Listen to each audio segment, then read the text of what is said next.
Good evening. Thank you for coming this evening. Can you please stand for the pledge to the flag? I pledge allegiance to the flag of the United States of America and to the republic for which it stands, one nation, under God, indivisible, with liberty and justice for all.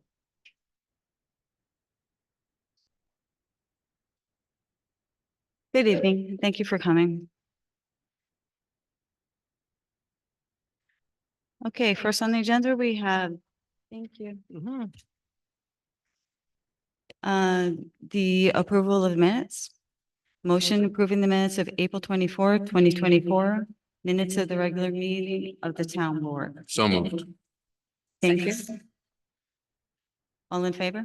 Aye. Aye. And thank you. And so moving on to bid openings. We don't have any bids this evening. We do have a public hearing though. So we have a public hearing on the creation of the Vestal Fire District under Town Law 170. So Tom McCartney is chair of the governance committee, who's helping the fire department and the town board to begin the transition of the fire department's independence from the town. So Tom, would you like to take over? Thank you so much for coming.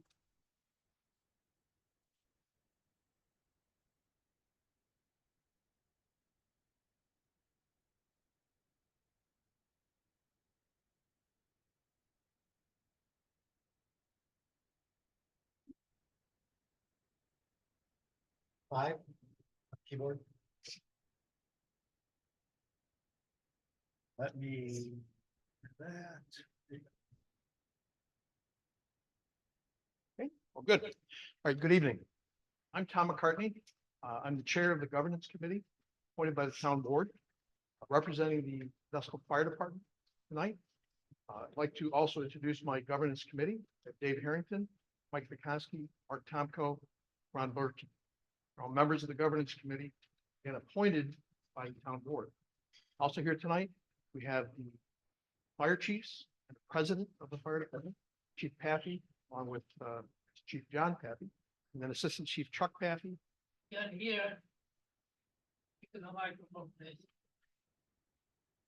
Assistant Chief Steve Langland and Chief C. Stout. I believe Chief Miller is out of town. Right, and then we have some representatives from the fire department here, members. You may have seen some of them outside as you came in. So our purpose here tonight is to discuss the separation of the town board from the fire district. Our purpose here is to separate the governance of the fire department from the role of the town board. Our board members wear two hats. They run the town of Vestal. They're town board commissioners. In this current format, they're also fire commissioners. And I'll go on further in the presentation and explain why that is problematic. So we want to dissolve the current fire district. It was formed in 1927, 97 years ago. We've been running this in this format for a long time. But we're going to point out that we've been doing it incorrect according to New York state law. And there's some points we want to make, why we want to improve this process and how it will benefit the town and the fire district. So the purpose will be forming the Vestal Fire District, established in 2024. We will appoint a dedicated treasurer. Currently, the treasurer works in the town comptroller's office. We will point out further in the presentation why that's problematic. We'll also appoint interim board of fire commissioners. They will run the fire district. We're also going to develop the 2025 budget along with setting the 20-year plan. So we're doing this under town law section 176. Town law 176 states a town board member cannot be a fire commissioner. So we've been doing this incorrectly for 97 years. We want to get this right. There'll be separate monthly meetings as the fire district. There'll be an annual election of fire commissioners, and that election will be a public election. The terms are staggered 1 through 5, and it's dependent on the number of votes each fire commissioner gets. So we're also bound by the New York State Comptroller rules. We cannot commingle fire district funds with town funds. Right now, the funds are in the town's account. They got to be completely separated. So we'll be appointed a dedicated treasurer, and that treasurer will be the fiscal officer managing fire district funds.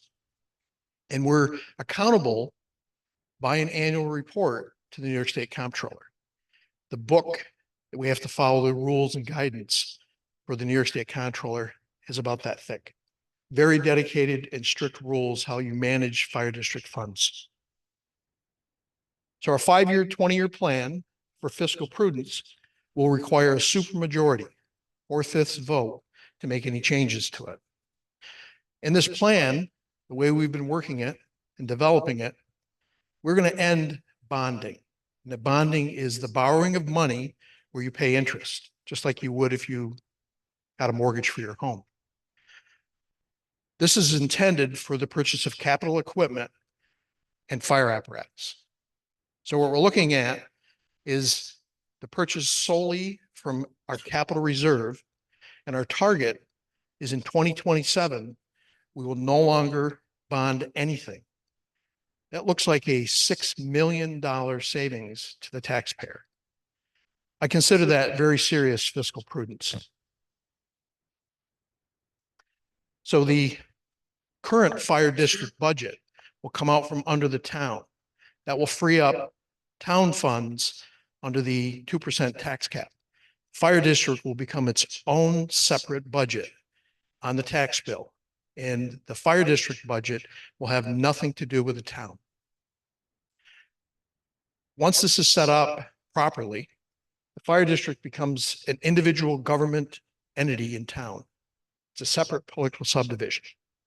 This provides for self-governance, positive morale, and a focal point for responsibility. It's going to provide stable governance and management. We're not going to be subject to other fiscal pressures. What we mean is we're not worrying whether the parks or highway or police or water has budget issues. We are solely focused on fire protection. We're not worrying about anybody else's budget. We have one budget to worry about. This board has to worry about all these other budgets, and they will lose responsibility for the fire budget. So our sole mission is providing fire protection to the town. And there also will be removing politics. These positions are not political positions. Although they're elected by the people, there is no politics in the role of fire commissioner. So the operation of fire district is based on statute in New York State law, it's town law, general municipal law. The Board of Commissioners must follow the law. So the fire protection is going to be managed by locally public elected officials. They have to complete specialized training mandated by law, concentrate on one service to the community. In 2020, the 2025 commissioners will be elected December 10th, 2024. And that will be a public election. Any resident in the town of Vestal can vote for those commissioners. There's no negative impact to the fire department, and there's no negative impact to the town of Vestal. Any questions?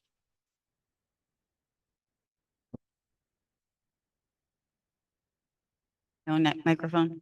Before we begin, I believe we have to read the legal notice. So I'll do that now.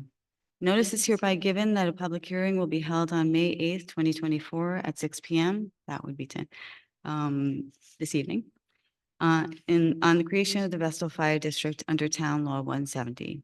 Therefore, pursuant to statute, the Town Board of the Town of Vestal will hold a public hearing in the Town Boardroom, Vestal Town Hall, 605 Vestal Parkway West, Vestal, New York. At the time of the hearing, all interested persons will be heard. hence the next section of this hearing. And that was dated April 19th, thanks to Deborah Wallace, Vestal Town Clerk. And then we can open to questions. Thank you very much, Tom.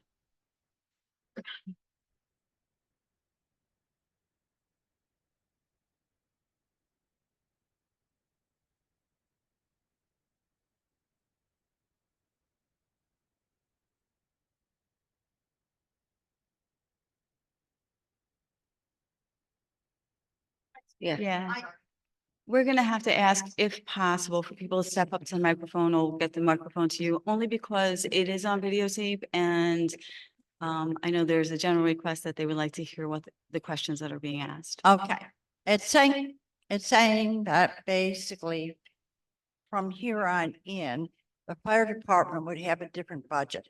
There was something a couple of months ago about the purchase of a very expensive fire truck. I'm wondering how that is going to be affected, the cost of it, et cetera.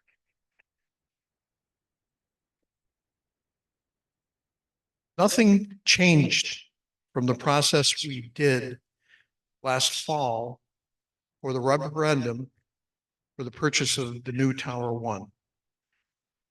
The process we're going to follow will be the same process, where we will go in, present to the Board of Fire Commissioners what the proposal is.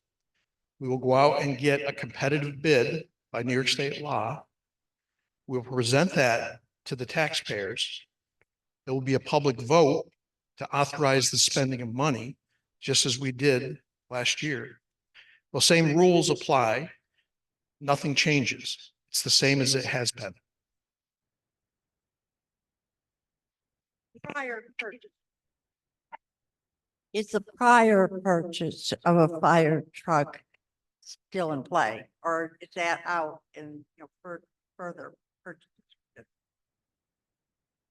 So anything that was on the books stays on the books, and we're continuing that process to purchase that engine. The order has been placed. There'll be the new purchase of apparatus. Our fleet has to be replaced, and we're following rules and mandates to do that. We'll follow the same procedure, and that'll depend whether or not we're spending capital reserve funds or we're going out and asking the public for permission. Now, I stated that till 2027, we've got to continue to bond. There's only a couple more pieces of apparatus that will bond, but after 2027, we'll pay for everything with cash. So I don't know if that answers your question, but the process we have been following is the legal process, and it's the same legal process we'll follow in the future. I had a question, a bonding question. Is it not good to carry a little bit of debt? So after 2027, you said you're not going to bond anymore, but there might come a time, 2030, 31, 32, when a large apparatus might in fact need replacement, and you would need to bond for that because you might not have the reserves. So I guess I'm asking, at some point in time, you might need to bond. Sure. Correct. And we can address that. So one of the things we're looking at is the purchase of equipment and fire apparatus after 2027. With our planning from now till 2050, we shouldn't have to borrow money to pay for fire apparatus. But we're at a space limitation on several of the fire stations. We are likely going to have to do renovations, and those renovations to buildings, and probably have to replace a fire station, likely Station 1, we would bond for those. So we're seeking fiscal advice. In fact, we're talking to Laura McCain, previous town comptroller. She's been doing some guidance for us. The treasurer we're hiring comes with 30 plus years experience as a CPA. They will manage the funds, and we'll take their fiscal guidance to make sure we're doing what's best. We will continue to carry some debt because we have bonds that are out there that won't be paid off until a particular date. So it's not that we're going to be completely debt-free by 2027. We're just not going to borrow any money after 27 for fire trucks or equipment like our breathing apparatus. Does that answer your question? Good. Any other questions?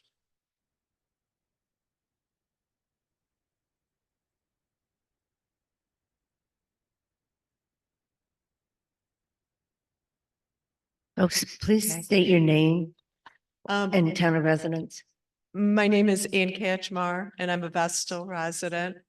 And I was just wondering, you had mentioned about the votes, but that the public will be able to vote. How will that be publicized? Because to me, it seems like in the past, things were voted on and I didn't think that it was really publicized a lot. So we have always met the requirements of the New York State law for any elections that have had to take place. And typically that was for the purchase of fire apparatus. We've gone above and beyond what New York State law mandates. The law says we hold a public election from 6 to 9 p.m. We hold our elections from noon to 9 p.m. We use our social media. We use the signs on the fire stations. We put them into the Press and Sun Bulletin, and we try to push the information. It has been on the town board minutes. So everything we've done in the past, we have met the requirements of New York State law. And we've gone above and beyond. So the challenge we have faced is that not a lot of people pay attention to what's going on in the fire district. I've been a member for 45 years and I've had the opportunity to vote in every public election for the purchase of our equipment. We generally see a very poor turnout from the public coming to our elections. It's either people don't worry about it, they're satisfied, or we don't know what the level of care is regarding making a decision to buy fire apparatus. Does that answer your question? Yes. Any other questions?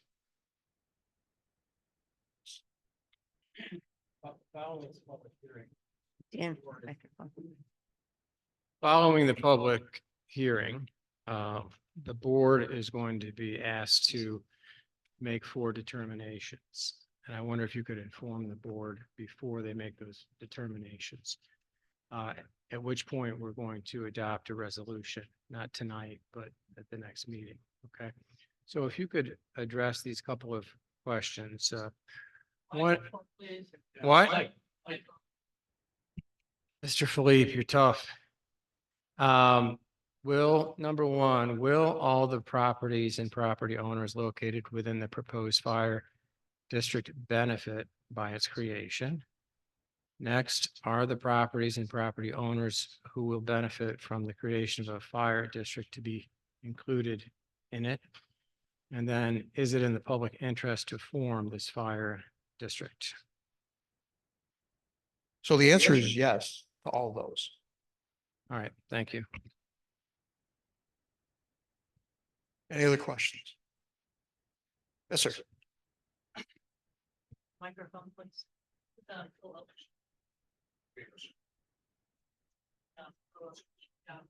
It's not on. Push the button on the bottom, Jeff. No. We're supposed to have. There you this- go. There you go. Supposed to have this taken care of to help us older people. When you get to 80, you lose your hearing, your eyesight, many other parts of the body. Anyway, this seems to be a new department created. And of course, implies a cost to set it up. How many paid position will be there? How is the budget looking forward? And the things which really pertain to the comparison of what we paid before and what we're gonna pay in the future. Now, let's not forget the split of our library from the town, which automatically added more to our taxes. And then, of course, back in the history, the 100% assessment which not even today, after 17 years, does seem to work. It's both unequal and excessive.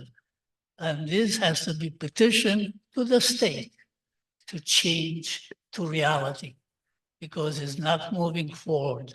But I hope you have the cost prepared for this new department. So we are currently analyzing the 2025 budget. We are looking at fire department operation budget. We are looking at the fire district budget. We currently have 2 paid employees, a secretary and a director of purchasing. With the formation of the new district, we have to hire our own treasurer. So we have an additional cost to pay for a treasurer. As we're moving forward, we will analyze what the budget need is for operations to make sure that we put the fire trucks on the road to respond to those emergencies that have public need. We'll also analyze what our cost to operate is when we're separate from the town. We don't have firm numbers for that. Currently, we run at a $2.2 million budget under the town. We're looking at all those numbers. There will be a nominal cost to operate separately.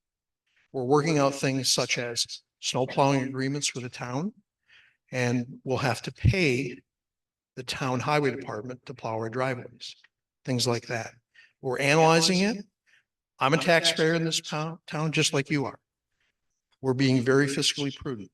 We're going to lock in a 5-year, 20-year plan for spending.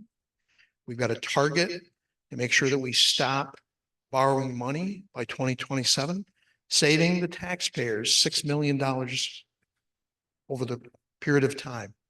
So we're approaching this very fiscally prudent. I can't give you a firm number tonight of what the dollars are. We run a $2.2 million budget right now. It's in the process of analyzing. My team, from November to today, has over 1,000 hours of work that we're doing to try to do this. I'm not paid a dime for what I do. I'm a volunteer. My team's a volunteer. These fire chiefs are volunteers. These firefighters are volunteers. I offer you an application to join the fire department and come help us do this job. We are the most cost-effective fire district in Broome County. We run the most fire calls in Broome County. We have the largest fire department. We have the most members, and we do it for free. Still didn't answer my question. You have to have the cost of forming this new department, which has to be on paper. I mean, it's a transfer of money from one side to another. So the current budget is $2.2 million. Every year, we focus on planning for the next year. We are in that process right now. The fire chief will bring his team together in the next 3 weeks, analyzing the operational budget. We'll know what it's going to cost to operate the fire department in 2025. We have to figure out what it's going to take to run the fire district. I can't throw a magic number on the table. I'm not going to lie to you. I don't know what that number is, but I can tell you today, we run a $2.2 million budget for a volunteer fire department. Now, if you'd like to make it a paid fire department, plan on $6.5 million to $12 million, which is any place between a 225 and 446% increase in your tax. I think you're getting a pretty good deal. Still not answering how many people will be fully paid salaries 3, I already, before you do a budget. You cannot walk into unknown. 3, John, That's what you are doing. John, It's excuse just me. that He already he answered that answered the question. He question, has yeah. 3 paid. Yeah, 3 paid people. Thank you. okay. You're welcome. Anybody else? Does anybody else have any questions? Yes. So the fire department has its own website now, right? How much of this information will be placed on the website as you develop it, and get your answers? Which information are you speaking of? The budget information, information on when elections will take place, those kind of things. So we have a public hearing annually on our budget. The public hearing typically is October, third week in October is when we have a public hearing on our budget. So the citizens are welcome to come. We project the budget, we ask them their opinion on it, and it moves to the Board of Fire Commissioners for approval. So this is not done in a vacuum. It's public information. As we develop our budget, we'll make the information available that's appropriate at the appropriate time, following the rules of the New York State Comptroller. Thank you. Okay, I just want to, unless there's any other public questions, I want to make a couple of comments, if you don't mind. First of all, I want to thank all of our volunteer fire personnel. It is thanks to them that you do not have to pay the exorbitant taxes that that other localities with paid fire departments would have to pay. So it would be at least $13 million, I believe, if I am correct, for a paid fire department in Vestal. They now run on 2.2 million. So it is a cost saving. But most of all of the volunteer fire personnel spend their time and their effort above and beyond for no compensation. They do it because they want to do it and because it's the right thing. There's an incredible amount of training involved, correct? And there's an incredible amount of their own time spent in preparing for emergencies. And of course, on every emergency, they are there to help people. So I just want to take the time to thank them for everything that they do all the time. We could not do this without them. And I want to appreciate all the work that they do all the time. And very often people do not understand how much time and effort you put in, but I appreciate everything that you do. So thank you.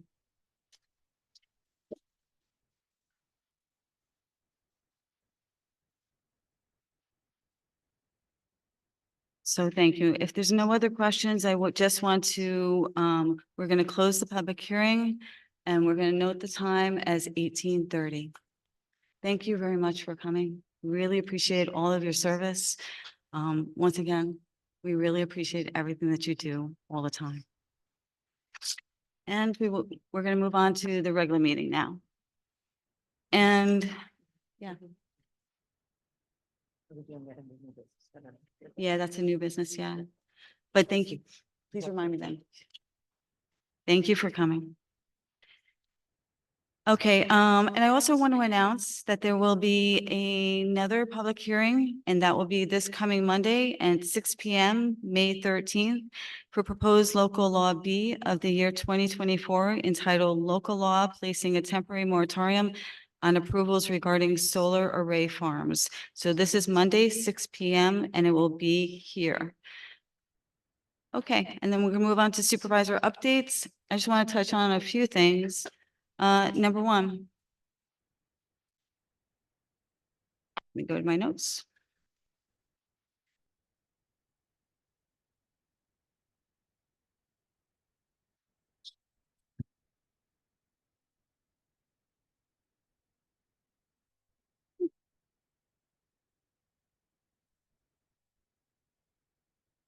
Okay, first of all, assessments. Short and to the point. I know that a lot of people are here today because of the increase in assessments.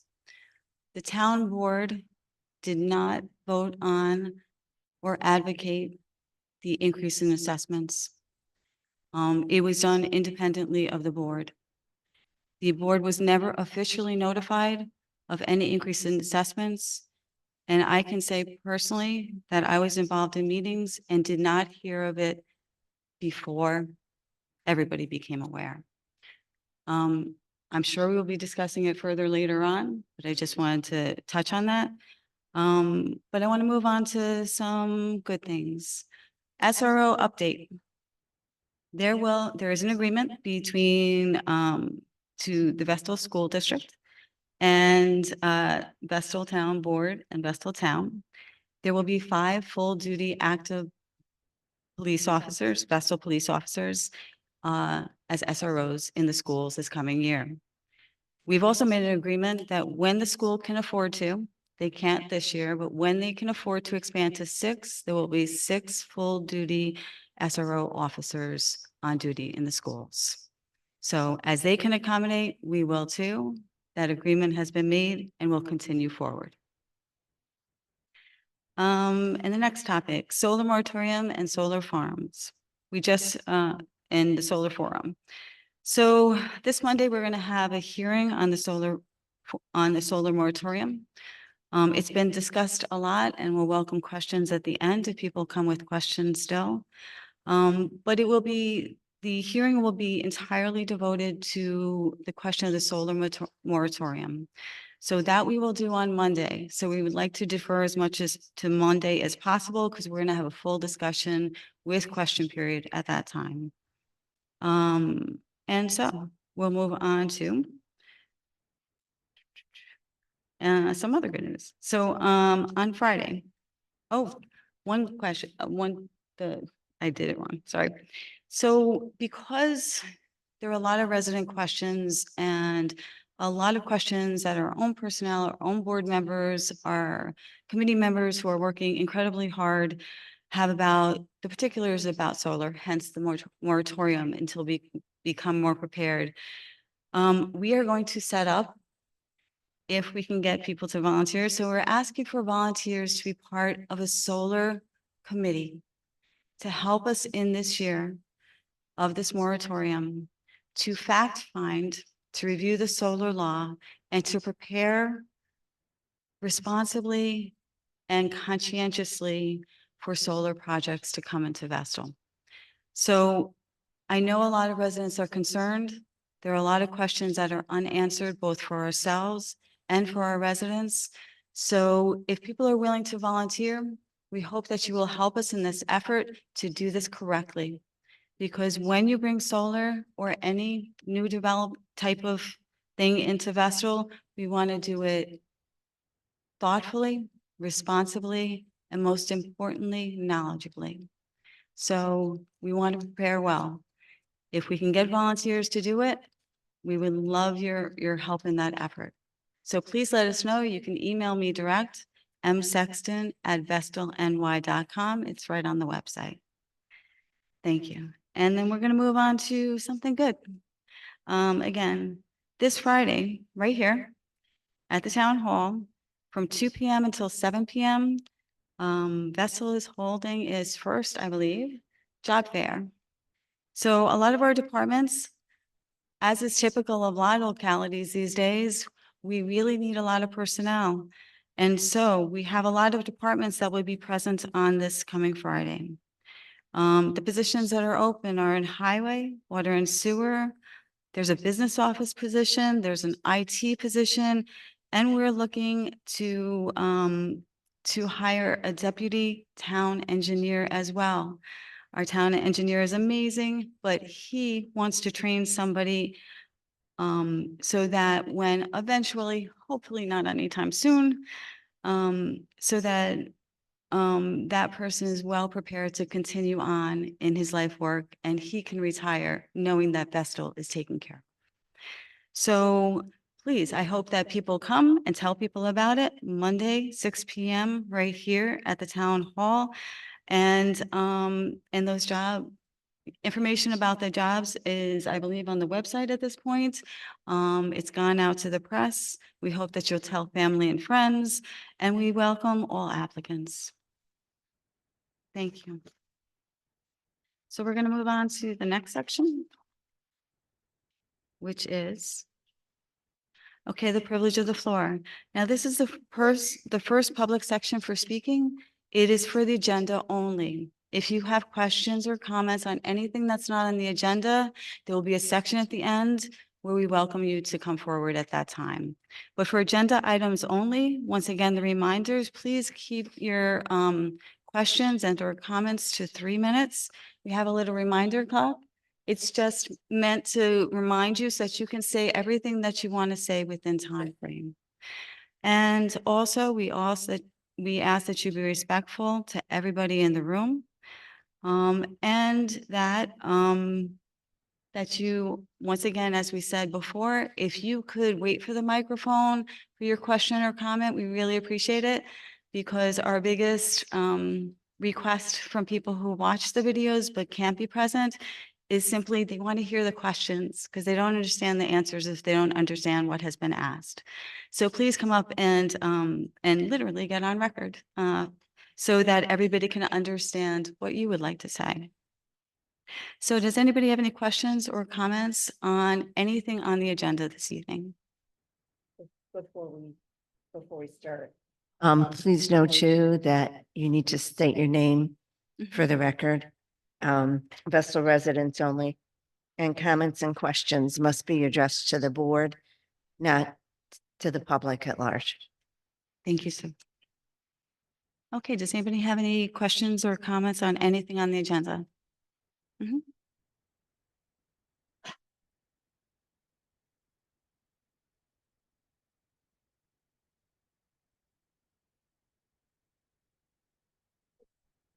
Anybody can hear me? I am here to talk about assessments again. Okay, Mr. Philippe, there will be a time period to talk about assessments, but it's not on the agenda. It's going to be at the end of the meeting. Okay, it's going to be at the end of the meeting. You can be first up if you would like, but that section is open at the end, okay? We have to get through what we have to do today. I brought this subject back a couple months ago. And so far, nothing seems to be happening. Okay, Mr. Philippe, we are going to discuss it. I promise you that. I can guarantee that other people in the room want to speak on it as well. Well, you should be aware that at the latest application I made for the senior citizen exempt, Mr. Philippe, you can be first up at the end of the meeting. I promise. this is something what the board has This to is take not the into appropriate account. time to, sir, please, it's not the appropriate time. At the end of the meeting, you can be first up to speak and say what you would like to say. I was illegally denied my John, senior please, citizen please. exemption. Please, John, please sit down until. you can be the end first of up the at the meeting. end, okay? Well, what's the purpose of having a meeting if you don't let us speak? Yeah, it's just under comments and it's not on the regular agenda. It's under comments and I know the subjects because a resident had asked to know ahead of time if I'm going to be discussing something so that it can be they can bring forward anything they want at the end of the meeting. So you can certainly bring it up at the end of the meeting and I'm 100% sure it will be discussed, but you can be first up, sir, but just at the appropriate time, okay? Okay, so any questions or comments on anything on the agenda this evening? Okay, the solar law. Yeah, supervisors updates or general topics there. It's not the regular part of the agenda, but we can discuss it at the end for sure. I do apologize. But I know somebody at the last meeting said they'd like to know what I was going to comment on ahead of time. Yeah, so. Yeah. No, thank you. We're trying to update and trying to make it clear to people as we go. And we do want to hear everything that you have to say as well. But we do have to get through what we need to get through. Okay, so we'll move on to resolutions and motions. We don't have anything pending this evening. Okay, Public Works, Steve, would you like to start? Sure. Eight. Better? Okay, thank you. Request from Scott Groats, Water and Wastewater Superintendent, and Craig Taylor, Highway Superintendent, for town board approval to extend the clothing contract for All-Star Sports. What's that? Oh, is that you? I'm just gonna start over. Is that all right? 8.1.1, request from Scott Groats, Water and Wastewater Superintendent, and Craig Hiller, Highway Superintendent, for town board approval to extend the clothing contract for All-Star Sports. All-Star Sports has held the contract in 2022 and 2023 and has agreed to hold the same pricing through 2024. I'd like to add that they also have always been very low and competitively priced, so they've been doing good. Thank you very much. Okay, so do we have a motion Make the motion. and seconded? I'll second. All in favor? Aye. Aye. And it's carried. All right, 8.1.2. Amend resolution 2024-97 to read Highway Superintendent and the Water Wastewater Superintendent effective January 1, 2024, who were former operating engineer or CSEA, blue collar and retirement. The employee will pay nothing if hired by the town before 1/1/03 and had continuous service with the town. An employee promoted from a former operating engineer or CSEA blue collar position to the highway superintendent or water wastewater superintendent position in retirement, the employee will pay $100 per month if hired by the town on or after 1/1/03, but before 12/31/17 and had continuous service with the town. An employee promoted from a former operating engineer or CSEA blue collar position to the highway superintendent or water wastewater superintendent position in retirement, the employee will pay 15% of the annual premium if hired by the town on or after 12/31/17 and had continuous service with the town.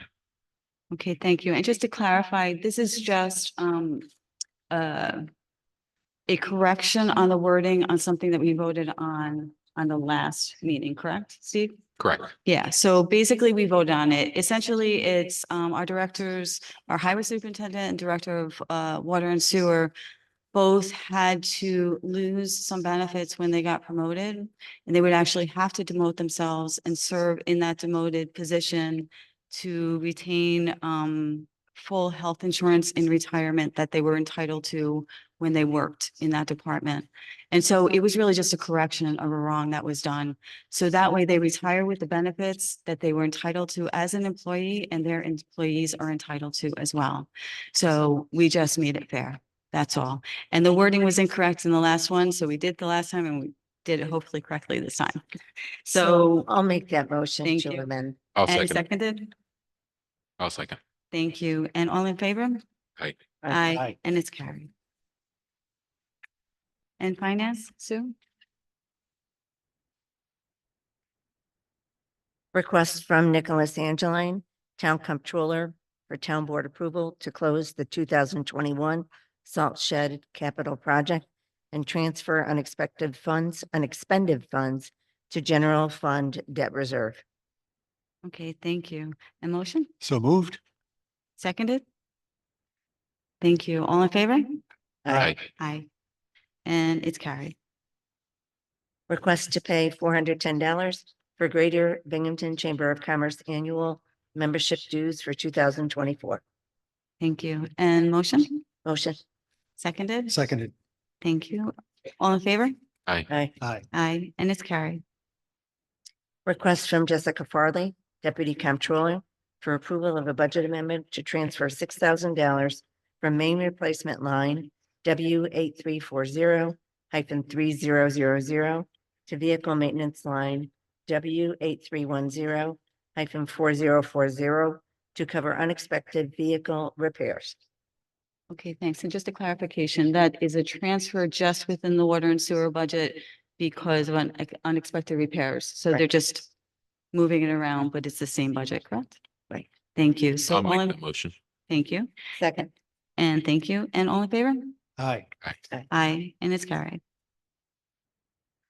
Authorization for the town board to approve payment in the amount of $3,623.50 to the law firm of Coughlin and Gerhart LLP for outside counsel fees for professional services rendered through March 31st, 2024.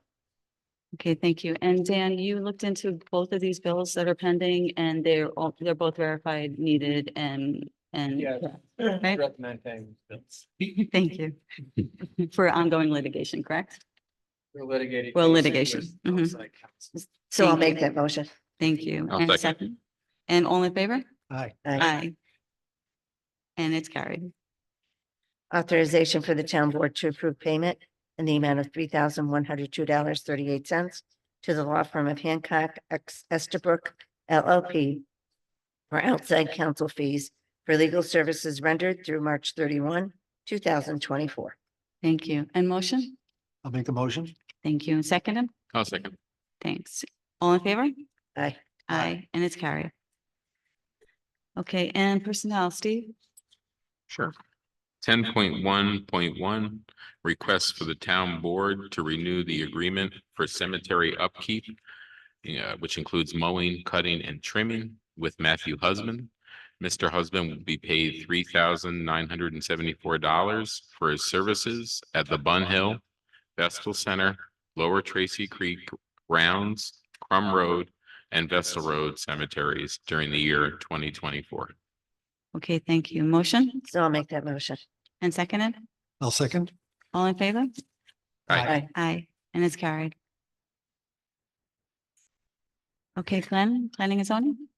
Planning and zoning, so there's a request from Vernon Myers, town engineer, for the town board to determine the library air conditioning replacement as an emergency and to waive the competitive bidding process. Okay, thank you. So Um, I would be glad to make that motion. Okay, and seconded? I'll second. All in favor? Aye. Aye. Aye. Aye. And just so you know, so the air conditioning system went out in the library. And we are the landlords literally for the library, are responsible for maintaining and providing all of the equipment at the library and the building and everything. In doing so, we have to repair it. It is now May. We've had a couple of hot times already. I think it was 80 degrees today. It gets very hot very fast in that building. And as I think most people are aware, the public library is very heavily used for all ages of people. They have classes for people with physical and mental challenges. They do incredible stuff there, and it's really important to keep them comfortable and viable every day. And so unfortunately, the bidding process takes such a period of time that it would have left the possibility of it getting fixed possibly into the middle of the summer, and that just wouldn't be advisable and certainly not the right thing to do. So therefore, we're doing the emergency order. We are pulling funds from actually a fund that is dedicated for it, which is a bit of a process to do, but we're going to do that. But we're going to make sure that they and all the public that attends the library are able to continue to do that so comfortably. So thank you very much. And the next one? 11.1.2, request from Michael Herman, Vestal Library Director, for use of the library parking lot to allow the Greater Good Grocery Mobile Market Bus to come every other Monday from 1 to 3 p.m. This will bring a mobile grocery store, basically, with good fresh fruits and vegetables, other groceries, a whole array of products to buy into the Vestal Library parking lot, make it easier for people locally to get to those goods without having to go very far. Some people have trouble, they're not as mobile as others, so getting to the library is much easier for them. Okay. So this would be pending receipt of all required paperwork. Did they file for a permit yet? Okay, haven't done it yet. so if we can just add pending receipt of all required paperwork to that. Did we Okay, confirm sorry. their- Do we have a motion first and we have to have a second before we discuss? So motion first? Yes. did we confirm their nonprofit? Before we discuss it, Dan reminded us, before we discuss the particulars, we have to motion and second. We don't have to take a vote yet Okay. until we get that satisfied. Okay. Okay, so do we have a motion? Motion. And I'll second. seconded? And so now we can discuss, sorry. I apologize. Yeah, that's And thank okay, you. but it does have to read pending Mhm. receipt of all required paperwork. Okay, so has it's to get the pending. So permit. are we gonna change it? We'll just change it pending. Pending receipt of all required paperwork. Okay. Everybody in agreement? They were contacted and they're aware that they need to apply for a permit, and they're allowed to do that in that parking lot because they are a not-for-profit. Okay, so we have determined they are not. Yes, we did that research. Very good. Okay, so we're gonna add that wording, correct? Yes. Okay, and so with the amended version, could we have a motion to approve the amended version? So moved. And seconded? Second. And all in favor? Aye. Aye. Thank you. Okay, and public safety, Sue? So the police department has been talking to Midway Bowling about doing a joint venture starting June 3rd or June 6th and every Thursday through August 29th to involve kids in bowling activities throughout the summer. Just as let's keep them busy and have fun. So more information will be coming out about that soon. Okay, thank you. Okay, so, That's it. okay, thank you. Okay, so we move on to administration and Robert is not here. He could not be here this evening, so thank you. All right, administration 13.1.1, request from Margaret Hadsel and Andrea Kittner, bicentennial co-chairs, to purchase an aluminum plaque bicentennial marker to seal the top of the bicentennial time capsule. The cost is approximately $350 and will be paid from line item A7550.4152 anniversary fund. Okay, very good. So it's already built into the budget. We're just approving the funds, correct? Correct. Okay, very good. So motion, Motion. seconded, Second. and all in favor? Aye. Aye, and it's carried. 13.1.2, authorization for Patrick Harnan, recreation planner, for town board approval to hire the following individuals. Pay rates are budgeted items in the 2024 budget, and background checks have been completed. Maggie Murphy, Vestal, as summer office assistant at pay rate $17 per hour. Sarah Rosedet Endicott as pool director at pay rate $20.50 per hour. Evan Bryla, I hope that's right, Endicott as pool director at pay rate $20.50 per hour. Jenny Newens, Vestal, as assistant pool director at pay rate $20 per hour. And Cole Devantier, Vestal, as assistant pool director at pay rate $20 per hour. So these are the people who will be manning the pool once we do open it. It does seem to be planned on opening the end of the month. Seems to be on target for that. So we all look forward to that opening, and we'll have these people to man it. Okay, very good. So motion So moved. and second? Thank you. All in favor? Aye. Aye. And I'd also like to thank Patrick and his staff for all the incredible work that they do every summer and for all our events. And they even coordinated Front Street Day this year, so they do an amazing job. And I did not comment on, I should have. Margaret Hadsel and Andrea Kittner did an amazing job coordinating the bicentennial events last year. And so the time capsule was one of their pet projects, and it sounds like a really great thing. So I'm looking forward to it. So I want to thank them for their work as well.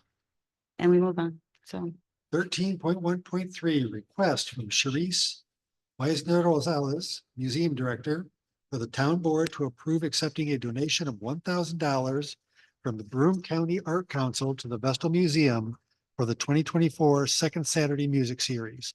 So this is just accepting a donation so that that music series can continue. So okay, I'll make that motion. thank you. And seconded? I'll second. Thank you. And all in favor? Aye. Aye. Aye. And Sharice does an amazing job with the museum all the time as well. Just an incredible amount of work, and she gets everything done.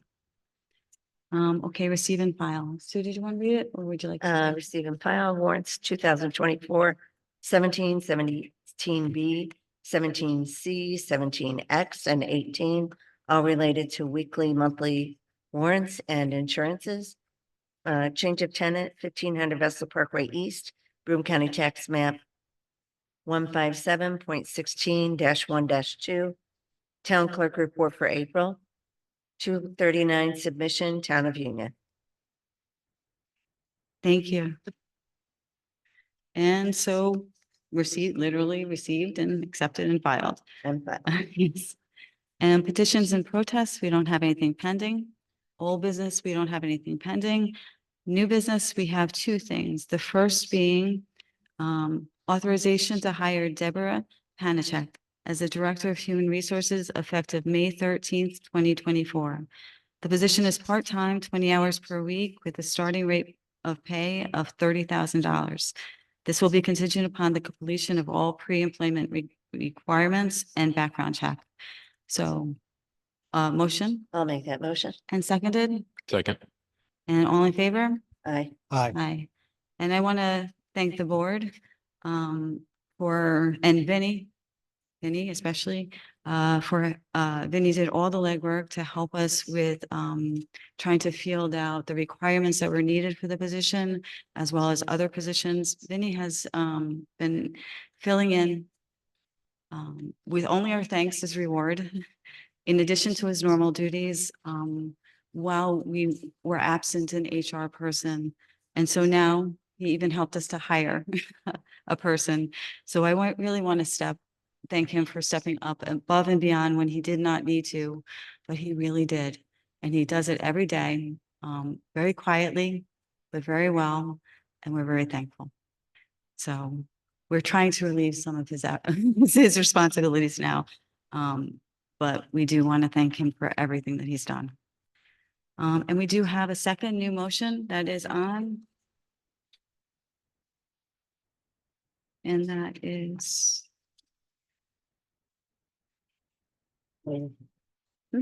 Thank you. Oh, I got it over here. Oh, right. Thank you. Yeah, didn't see it. Had too many papers. Okay, so resolved that the town board of the town of Vestal pursuant to the provisions of section 55 of the town law hereby authorizes the expenditure from the library capital reserve fund in the amount not to exceed $64,943 for the purchase of a HVAC unit for the library building located at 320 Vestal Parkway East, Vestal, New York, 13850. Be it further resolved that this resolution is subject to a permissive referendum notice of which shall be posted and published on May 15th, 2024 in accordance with section 90 of the town law. So this is the money that's coming for the air conditioning for the library. So we actually do have a fund that is a very old part of the budget that was never utilized, can only be used for repairs of the library. And so this procedure is necessary in order to free up those funds so that we don't have to expend current budgetary funds. So we're trying to utilize everything that we have. So motion So I'll make that motion. and seconded, Second. all in favor? Aye. Aye. Aye, and it's carried.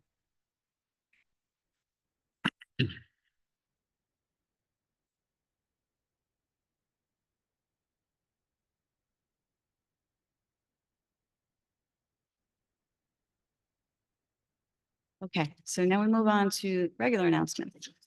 Give me 1 second. That's why I kill the batteries on the microphone all the time.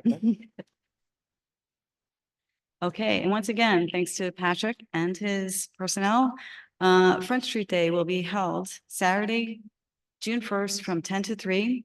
There are 135 vendors plus food, trucks, kids fun zone, town trucks, emergency response vehicles, and more. We hope that you join in on the fun for this great event. But once again, thank you for them for organizing and doing all of the hard work to make it happen. And number 2, just a reminder, there is a burn ban still in effect through May 14th. Please make sure that you abide by it. And next, brush pickup began this week and will run monthly through September. And beginning on the Monday of the first week of the month, every first Monday of the month, we will have 2 teams. They will have 2 teams. Team 1 will start in the west, working east. Team 2 will start in the east, working west. But the highway department would like to remind you that they have 140 miles. So they may not get it on the first day or the second day, but if you leave it out, they will pick it up in that section.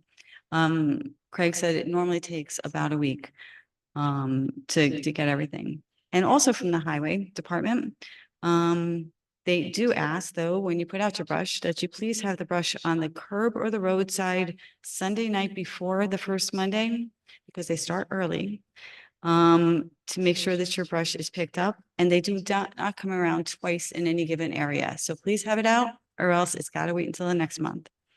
And they also ask that you please pile the branches neatly at the curb of the roadside, all in one direction, parallel.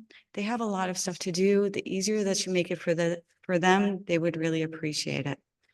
And they also ask in the same thing, please no rocks or stones, lawn clippings, thorny brush, plant waste, ornamental grasses, vines, or root balls. And because it messes up the equipment and they cannot use it. And they recycle all of their wood chips and they redistribute it free to residents of Vestal. So they're repurposing everything. So they're not only picking up our waste, but they're making it useful for everybody else in Vestal that wants to use it. And they also want to remind everybody that, well, I would like to remind everybody that they do lots of good stuff all the time. They do have free mulch that you can pick up Monday through Friday. And they do have an early schedule until 3 o'clock. And they do also offer clean film. It is free, but it is by the truckload. It is only when available and it must be accessible to the truck, which means if you want to put it somewhere else, you have to take it from where they can put it. But it is free to Vestal residents. They just normally get it when they're doing their work. They would have to pay to get rid of it. And they're incredible in trying to do the right thing by our residents. So if you want it, they want to help you as well. So I want to thank everybody in the highway department who works all year long, winter and summer, but they do just an incredible array of stuff. So thank them. I want to thank them. And last, the Town of Vestal Police Department has recently launched a new online platform aimed at enhancing community engagement and combating crime. Developed in partnership with Crime Watch Technologies, this innovative website is part of the Crime Watch network, granting the public direct access to timely crime and public safety related information in their local area. The Town of Vestal Police Department's new website is a major step forward in providing valuable information to the community, as well as empowering citizens to help prevent crime. People can easily report crimes, submit tips, and find information about recent incidents. Additionally, the website offers features such as crime mapping, alerts, and community events. The Town of Vestal Police Department's new website is accessible to the public by allowing the link townofvestalpolice.org. The department encourages everyone to visit the platform and register for notifications. Furthermore, citizens are urged to utilize the platform for reporting crimes, registering cameras, providing tips, and remaining informed about public safety concerns in their community. Well, both Stace and Chris Strano did an amazing job developing this website. They got grant money to do it. And we just got a taste of the capability. I'm looking forward to looking at it more. But it's interactive. And it is just an incredible capability that I'm actually going to be looking at to hopefully we can make our own town website better along those lines as well. But I want to thank them for all of their effort. And they did an absolutely incredible job. So let me just see, we got one more. Sure, not missing anything before we move. Okay, does anybody have any board members have any additional comments or questions before we go to public comments? I just want to let people know next week is National Police Officer Week, so please go out of your way to say thank you when you see a police officer, because they work really hard. They do a really nice job. Thank you. And all our officers do. Our officers are just amazing and it's so funny, but you know, just in the normal course of driving around, it is so amazing how much you see them doing an incredible job. Where you have people who are problematic coming into our community who are not Vestal residents and them proactively addressing everything appropriately because they go above and beyond. They do an incredible job at keeping our officers, each other, but our residents safe 24/7. And they just are just absolutely incredible, and I want to thank them as well for what they do every day. So with that, any other? I have one item under personnel. So I was given a statement Mhm. by the assessor's office that they asked to have read into the record. So I'm just going to read that statement, if that's okay. Sure. Maria, after reading the comments you made at the May 6th Town Board Public Work Session regarding being uninformed about the assessment increases, I felt it necessary to respond, thinking that perhaps you misspoke. However, just watching the May 7th WBNG TV 6 p.m. news broadcast, I believe you must have misremembered. I believe this is because the news quoted you as saying that neither you nor the town board as a whole were aware of the assessment increases. Yet there is a May 6th Town Board Public Work Session recording and posted minutes indicating that three town board members, stated they were aware of the assessment increases before they received their change of assessment notices. As well, you should recall on January 30th, 2024, Colleen and I met with you and Glenn Miller in your office. We gave you both a detailed packet of information and analysis about assessments and trending increases for 2024. This packet contained our detailed trending analysis indicating that 8 to 12% assessment increases were going to be necessary to maintain 100% equalization for this year. Also contained in the packet was information on the benefits of keeping assessments current, detailed analysis on other benefits of the NRR program, as well as general information such as the assessment calendar and timeline. You asked Colleen to email that packet to the rest of the town board, which she did the next day, January 31. You and Glenn were copied on that email. On April 11, 2024, at your request, our representative Aaron Lesh from New York State Office of Real Property Tax Services came down from Syracuse to conduct a training session, on assessments for you, Stephen Donnelly, Sue Messina, and Glenn Miller. Robert Green could not attend, but Glenn Miller took notes and all of Aaron's handouts to give to Robert. Colleen and I were in attendance. Also sitting in that meeting was Town Council Dan Reynolds. Aaron handed out several documents, one of which was the assessment calendar containing legal deadlines by which certain assessment functions such as tentative assessment roll publication must be completed. Aaron also spoke about the benefits of keeping assessments current, information on the program in which we participate with the state and in parentheses NRR program, the good job my office is doing for Vestal, as well as information and discussion on solar exemptions and farms. On May 2nd, Colleen and I met with you and Sue Messina in your office at your request. You said you wanted to know about an email you thought that Colleen had sent to you. When Colleen asked you to be more specific, you turned to your computer to find the email. You found the email in question, discovered that it was not sent to you by Colleen, but had been sent to you by Stephen Donnelly. Colleen reiterated that recent information requested by and sent to Stephen Donnelly had previously been given to you and the town board on January 30th and 31st. Sue Messina proceeded to pull up that email on her phone from January 31 and verify that she had received it. You then changed the topic and we began to discuss other issues, including assessments. Colleen told you that the residential assessment increase was 10% across the board this year, as opposed to the 8 to 12% preliminary trending we had given you in January. I then informed you the assessments of all the apartments were also being raised this year and they would all most likely litigate. You said that you did not want to just settle these challenges, but rather defend the values, and we agreed. You said that you were aware that you and the board cannot interfere with assessments or the assessing process. You said you know nothing about assessing and that Colleen and I are doing an awesome job and that we're the experts and we know what we are doing. You say that you didn't know why we would think you had a problem with the assessments. You also stated that you know that is the budget that controls the taxes, not assessments. You then said that you know that it is our busy time, but would like to discuss the logistics of putting together some kind of future public dissemination of information on assessments by someone outside of our office, such as the state, or even better, you said maybe a video or PowerPoint posted online to alleviate the need for a public in-person forum. So to summarize, I did not understand your comments at the May 6th Town Board Work Session, nor do I understand your statements on the May 7 WBNG news broadcast that you and the whole town board were not informed about the assessment increases prior to receiving your assessment change notice, when in fact, you were informed multiple times and at multiple meetings and with voluminous documentation. And in addition, the town board May 6th work session recording and posted minutes clearly state that 3 board members said they were all aware of the assessment increases. Respectfully, I request that you correct the record and that this email be read into the record at tonight's board meeting. Mark A. Manoia, Vestal Assessor. Okay, thank you. That's also a public record because it's in a in a town email. So is my response.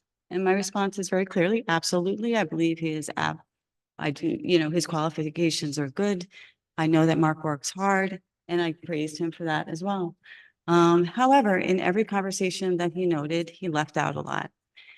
Such as the fact that in every conversation, he did not state at any time that he was going to raise assessments on people. He did talk about the value of properties going up in each interaction, absolutely. However, he never said that he was going to do a general reassessment. That's a public document as well. So I'm just summarizing, but it's foilable. So yes, the town, and I acknowledge the town does not interfere with individual assessments very especially because they know what they're doing and we don't have the expertise. Not only that, but in many towns that individual politicians or individuals per se would tell the assessor, I want my neighbor's property is overvalued. Or so-and-so, especially as a politician or town board member, saying I don't want them to have that assessment, or he doesn't want, that isn't okay. That's my friend, that's my family member, that's my business partner or whatever. We can't mess with those. They do their assessments and we cannot touch those. However, there is a difference between that and there is a general overall reassessment, which is what was just conducted. And that was never discussed, was never brought up. They had brought up the idea, and in each time I put forward, and other board members were present at least 2 of the meetings, is that 100% assessments are never required in New York State. Full general reassessments are never required either. And so every town other than Vestal, and I put this forward in every meeting as well, they have opted out of reassessing to full assessment when the market prices rose substantially. So they didn't do it. They said it wasn't a good idea. And the assessors and the town boards worked together to ensure that people's properties individually were always valued correctly. However, the mass general increase in assessments was never done. So in no other town in Broome County, nor is it ever required to have 100% assessments or a general reassessment at all. And every time I put forward through, at no time did he say he was going to do a general assessment increase. And that is simply it. He chose to do it. I understand that. He has the knowledge and the ability to do it. I understand that as well. However, my responsibility as a supervisor, the town board's council people's responsibility, the town board's responsibility are our residents. And when you do something that impacts literally every single resident in Vestal, it is my concern. It is my duty and responsibility to voice my opinion, to say I believe that there's a better way of doing it. Not to say who's going to get what assessment, but simply, hey, people are hurting, people are upset, people are frustrated, and we hear that.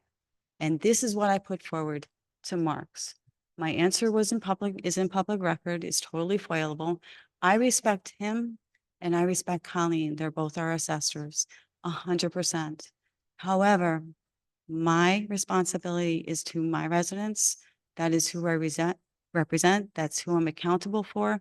And when something is done without my knowledge, that is so impactful on everybody, and I was not even informed of, that is a concern for me. And I was upset and I am upset. And as was referred to in the reading of that email, I have been meeting with both of them since January in meetings, and we arranged a training which board members attended so that we could learn more about assessments, so that we could appreciate everything more. But I also happen to be an avid reader when something is really important. So I have read all the state requirements. I have read what the state says we can and we cannot do. And so I am very clear on what we could not do. But to be surprised by assessment was very upsetting to me.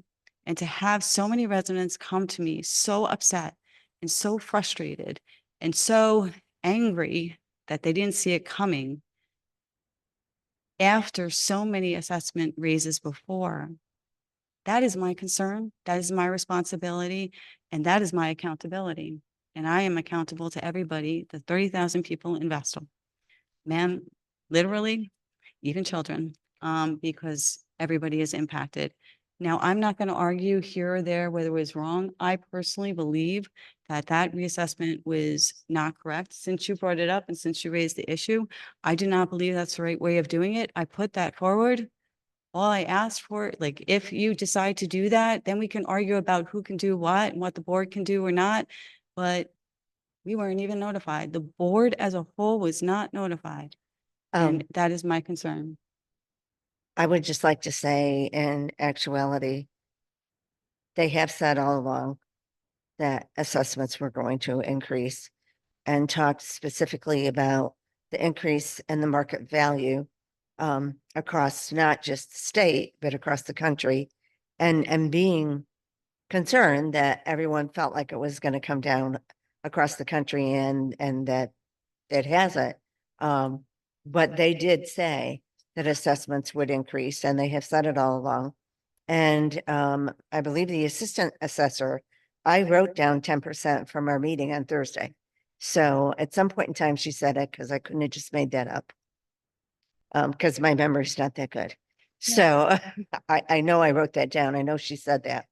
I couldn't tell you at what point in time, but she did say that. And I agree that they, not with that, but I agree that they continuously put forward that the value of the houses was still increases. That was absolutely being discussed. That was absolutely, we were talking and we were trying to be productive and communicative and trying to really work together in going how we go forward as a town. And so, yes, I made my comments. But we'll end that. And I'm sure we're going to continue to discuss that in a minute because I believe we're going to go to public, unless somebody wants to finish before we move to public comments and questions.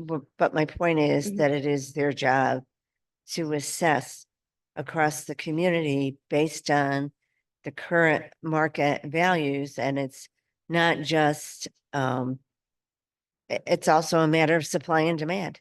There are more houses that are in demand than we have a supply for.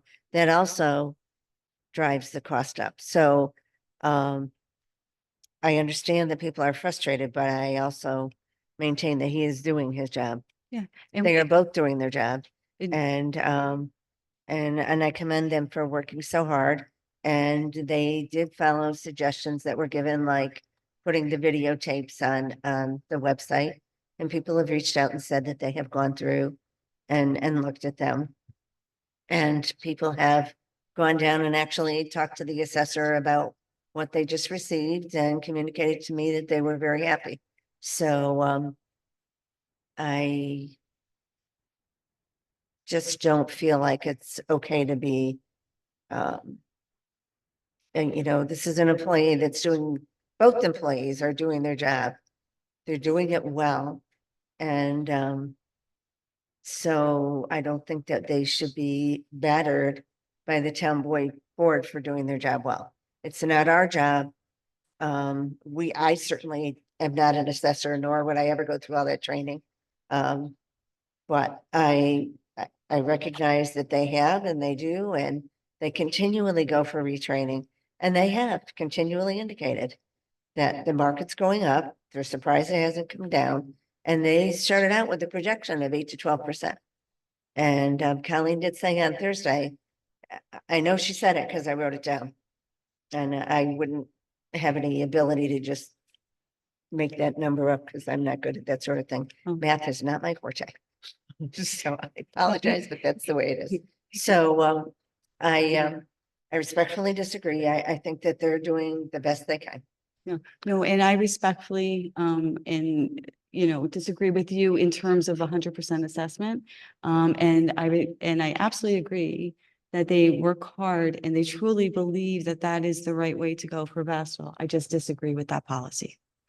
So once again, I commended them as was said in the meeting. I commend them on their work. I commend them on their, on their actions, and they put forward 100%. This is the way they believe that things should be done. But I personally disagree, and I put that forward as well.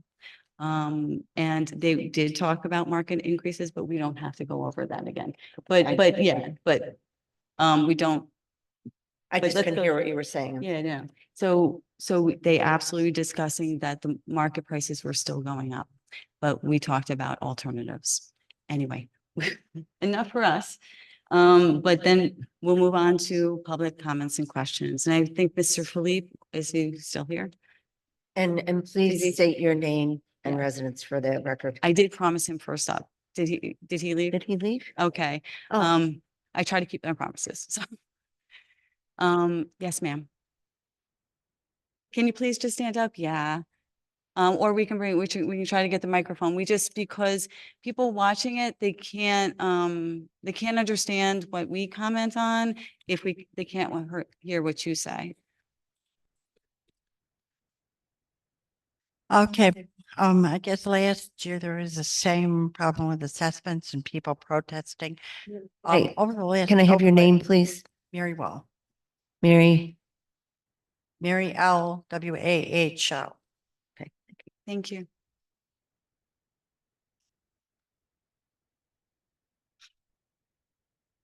Okay, well, approximately a decade ago, the Napoli did a financial audit of the county of Broome. Basically, it was a dire straits.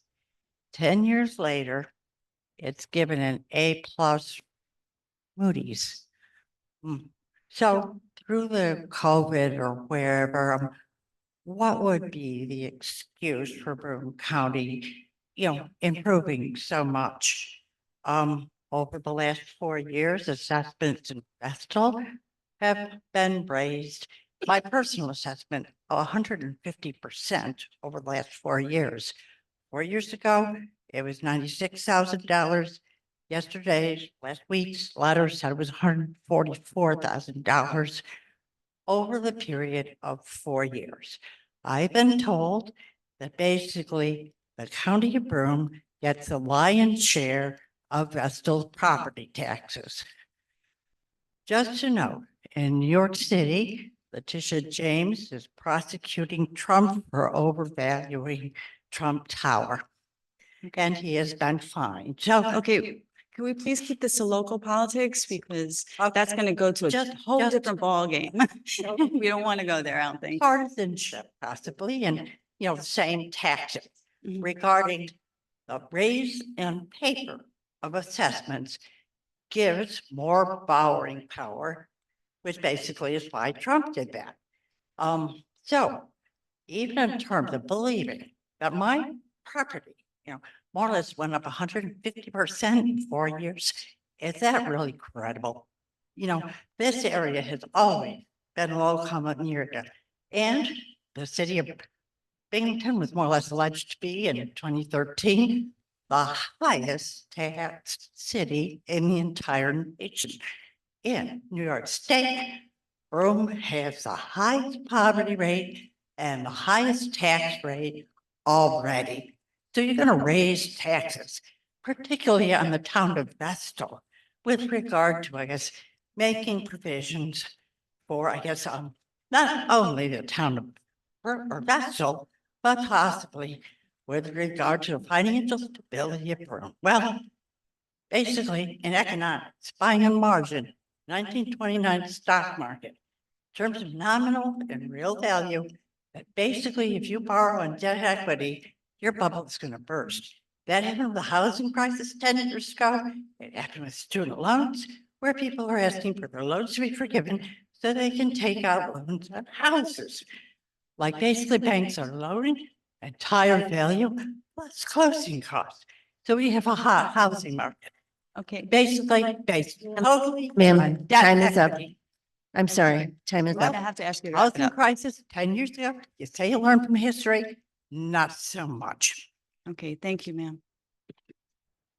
Okay, any other questions or comments? Oh, I'm sorry. Yes. I had a clarification question, if you don't mind, from the second resolution that you passed. Sure. For the $64,000 for the HVAC library. Yes. Now, please correct me if I'm wrong. I know you've got Dan over there. Joseph, can you talk into the microphone? I'm sorry. It's kind of reverberating, so. It's what? Never mind. Oh, okay. 2016, we voted as a town to separate the library from the town. It was my understanding that at that time, all the money, including the reserves, belongs to the library district and not the town. But today, you voted to expend library reserves, which no longer the town controls. Am I misunderstanding something? Oh, it's not my understanding, but we will double check it for sure. You can check the lease. Yeah. But the town, what my understanding is, and we'll have to reread the documents, of course. The reserve but- was set aside for repairs on the It library belongs to the building, library the district. library building. And that's Okay. what that is what it's labeled. Okay, we will recheck the of course, we're gonna double check the legalities. Thank you for bringing it up. That was it. Yeah, the town is responsible for the building and the repairs because we own the building and it is leased from the town. So therefore, the hence that we want to fix it. But we'll double check that. And I know the separation and everything. Yeah, we'll double check the legalities. Yeah. Mhm, No, it does not. mhm. No. Okay. Okay, so we'll double check it. We'll double check it, but thank you. But we're going to repair it one way or the other. Thank you. I appreciate it.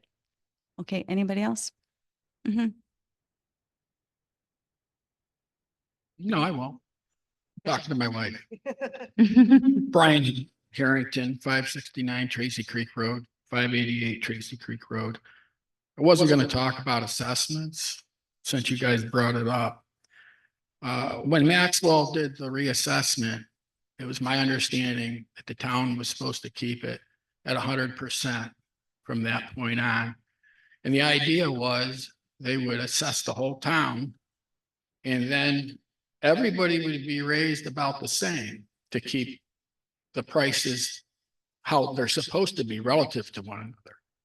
But I believe what's happened is the tax assessors divided the town into 5 zones.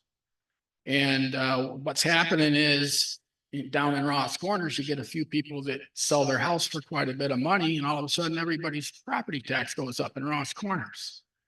And then somewhere else, maybe a few houses sold, not so much, their taxes can go down. So my assessment stayed pretty relatively the same up through 2001. And since then, it's gone up, I believe, about $80,000 from 2021 to now. 1 year it went up over 40,000. And now my taxes are going up. So if everybody was going up the same, everybody would be paying about the same taxes other than inflation. But what's happening is certain people are getting gouged. I believe it could be because there's 5 zones.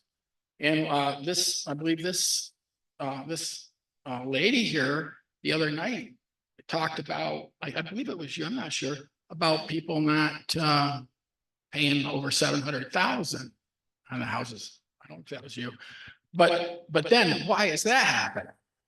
I mean, everybody's supposed to be going up. You don't have a $700,000 to $1 million house and they don't get assessed higher when everybody else is. I think that's got to be looked at. Now, why I wanted to talk on the solar law. What is your plan for the solar law? Are you going to revise it? Are you going to totally redo it? Is that part of the reason for the moratorium? Yes, so it's going to be a lot of things at once because I'm not even faulting anybody. It's really complicated in all the things that must be in place when you really truly consider solar farms Right. carefully. And so, I don't want to lose my 3 minutes. oh, I'm sorry. I That's apologize. okay. I am paused I- while the I believe supervisor is speaking, so you're believe not losing time when she's talking. an to you. environmental I'll take notes. attorney Mhm. experienced in solar laws Mhm. has to be involved. That's worked with municipalities and knows how to protect non-participating adjacent property owners. And I believe you mentioned earlier about possibly having volunteers work on the solar law. Did I misunderstand you? I'll clarify when you're done. Okay. But the point is this has to be done very professionally. And the people that are involved should be, I mean, you can have some people with common sense in there making some good ideas. But it's very involved. When you get into noise, for example, which this last solar law didn't even have anything in it. Some laws have 2 pages. You get into how you measure, what it can be. And some laws are like 25 decibels at night and 35 decibels during the day, and others are higher. We really need to look at protecting our adjacent property owners with the lower decibel levels, which will keep the noise further away from their houses. And the other thing is on the setbacks, very, very low. You've got to get way, way away from the houses. You've got setbacks to where if it's 20 feet and I have a tree on my land, on my line, and my tree is going to be, if my tree is rotten or it's dying, they can come to me and tell me I have to cut that tree. And if that tree goes down and hits their panels, I'm going to be paying for them. There's a lot of things you got to think about, Yeah. and they weren't thought about. And a lot of these things have to be corrected. Thank you. Okay, thank you. I'll try to touch on, I think, if I don't forget anything. So thank you for your comments, first of all. Yeah, there's going to be a lot of things going on at once. First of all, absolutely not would a committee make decisions. However, committees, because there are a lot of people that are very, very concerned. And we, as a community, we as a town board, our committees who are amazing and do incredible amount of work, we don't have a lot of the facts that we really need to protect our water and our soil.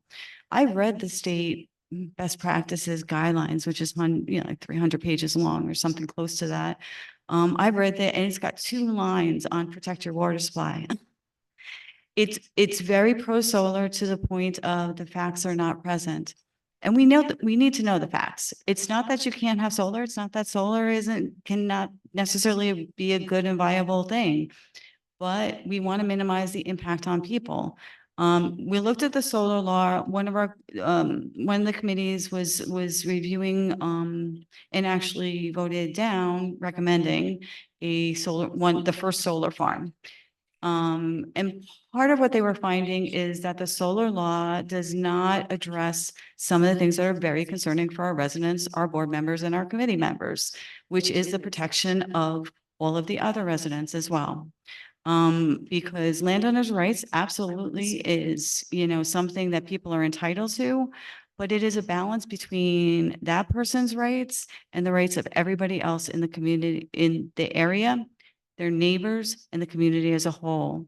And so it's that balance that you have to find to protect the neighbors and still allow the landowner to do the development that they want. And so we need that in writing. So absolutely, the committee would not write solar law, but could they read it? We just got an example from the town of Binghamton. We just got another example from the town of Union, who I talked to the supervisor there, and he said, we made a mistake. We did our solar law, and then we're like, then they ran into problems again. So they revamped it. We're learning from others and taking this time to look at other examples and not recreate the wheel per se, but learn from the mistakes of other localities. Let's learn from it, write it, protect ourselves, and make that conscious decision as we consider each solar farm. Because there will be appropriate places to have solar farms, but they need to be done correctly and for the protection of everybody. So yeah, we're going to be doing a lot of things at once, including educating ourselves and helping you to get information as well. Very overall picture. One thing anybody make a decision has to look at. Would they build their house where they built it if that solar farm was there right then? Example, you put a solar farm 300 feet from my house. My house isn't there on that lot. Like, when I look at that lot, there's no way I would build my house on it. When I built my house. Now they want to come and put solar farm on top of me. And I have no control. I can't go back. I did it myself. It's rural residential. And what you're doing is you put solar farms in, you're basically you're putting rural residential in a station. Can I interrupt for a minute? Sorry. We have an entire solar meeting coming Yeah, up on Monday, thank you. so I was gonna say that that would probably be best reserved for that time. Yeah, but thank you. I hear you. Yeah. Yeah. Yeah. Okay. Yeah. Yes, but I hear you. We are going to address it. And that committee also, what I really hope that volunteers would do is to brainstorm and to read stuff and brainstorm and bring that forward, because I read a lot and I do a lot. And I know my fellow board members do the same, but I honestly have a limited time in what I can do anymore. And so more of I want it to be a cooperative effort.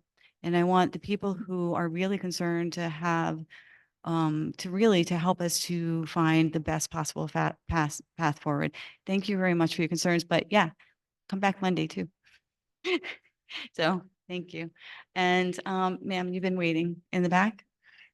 And for the rest of the meeting, I'm going to ask people come up to the podium, use Yeah. the microphone up here, because our feedback problem is because the speakers are back there. So the further away we can get the microphone, the less problem we'll have with the feedback. Thank you. Mhm.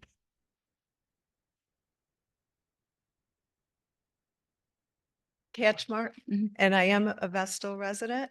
And I have a question for Sue Messina. Sue, I just want to clarify that you definitely were present in the meeting, That's that you were present in the meeting with Ms. Sexton and Mark and Colleen, where they did discuss the assessment increases. Yes. Okay. Oh, I'm not talking, but you can hear me. Okay, and I just also want to say that, I think if people look at the market, people are paying way above asking price for houses. So I personally am happy with my assessment. I feel that it's fair, and I feel with the 100% that the tax base is spread evenly over people through, everybody pays their fair share.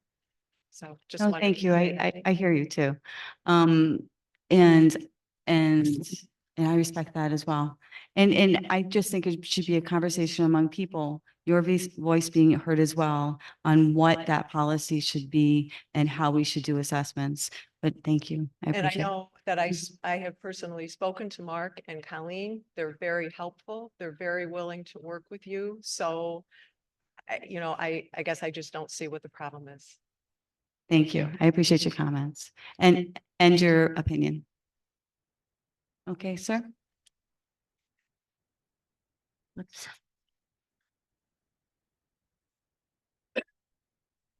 Turn it off. You got it on? Good. Okay, my name's Alan Sheridan. I've lived on Ross Hill Road for 59 years. Okay? I do go along with the assessment that the people have been saying. If I could get what it says the value of my assessment is today, I would sell it tomorrow. But I'm afraid I wouldn't get that price. Okay? That's the assessment. Now, I'm not in favor of this solar farm. On my understanding, I just came back from Arizona after 4 months out there. The solar farm, if I hear the information right, is about 43 acres. If I'm right or wrong, I don't know. But here's my problems. First problem is wildlife habitat. I'm a hunter, so wildlife habitat is number one problem. It's also eco unfriendly. You have to cut the trees down. You have the pollution runoff. You have to have some kind of pesticides used to keep the growth down. That runoff runs down into gradually, maybe not in 2 years, 5 years, 10 years, but maybe 20 years, runs into the aquifers. well water. That's well water people along the properties there. All right? The other thing is, it's an eye polluter. All right? As far as I'm concerned, the windmills and the solar panels are eye polluters, okay? The next thing I'd like to know is, has anybody looked into the company? Have they had any lawsuits against them? And stuff like that. So that's where I am, and that's my comments. Thank you. Thank you very much. Thank you. Okay. Does anybody who hasn't spoken before, we'll come back to somebody who wants to say something again. Any other questions or comments, ma'am? Sorry.